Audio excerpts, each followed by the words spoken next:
नमस्कार मंडळी. तर आज आहे हा आपला 1 किलोचा चॉकलेट फ्लेवरचा केक. हा केक टॉल शेपमध्ये होणार आहे, कारण ह्यावर एक आज मी खूप अपेक्षित आणि खूपच वाट बघत असलेली थीम होणार आहे.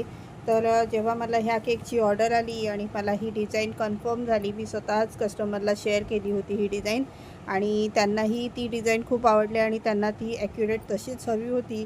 तर ती डिझाईन जेव्हा त्यांनी सिलेक्ट केली तेव्हा मलाही खूप आनंद झाला आणि उत्सुकता होती की आता ही डिझाईन मी कधी पूर्ण करते आणि त्या केकचा फायनल लूक मी स्वतः बघते.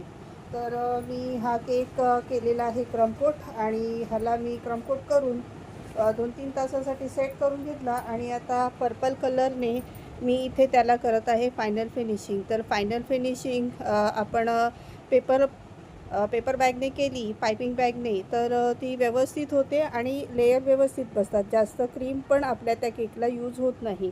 तर इथे अशा प्रकारे आपली फायनल फिनिशिंग झालेली आहे आणि साईड बॉर्डरही झालेली आहे वरती आणि खाली. आणि आता आहे आपली ह्या थीमची बारी. तर हे आहेत काही प्रिंटेबल असे फोटोज जे प्रिन्सेस थीमचे आहेत.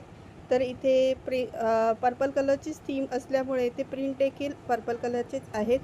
तर इथे सगळे मी टॉपर्स जसे डिझाईनमध्ये दिले गेले आहेत तसे लावत आहे आणि हा आहे त्या केकचा मेन पार्ट, ज्यामुळे खूप चांगला असा लूक आलेला आहे. तर आता मी तुम्हाला ह्याची फायनल डिझाईन दाखवते. तर ही आहे आपली डिझाईन. कशी वाटली ही डिझाईन मला कमेंट करून नक्की सांगा आणि माझ्या चॅनलला लाईक शेअर सबस्क्राईब नक्की करा. बाय.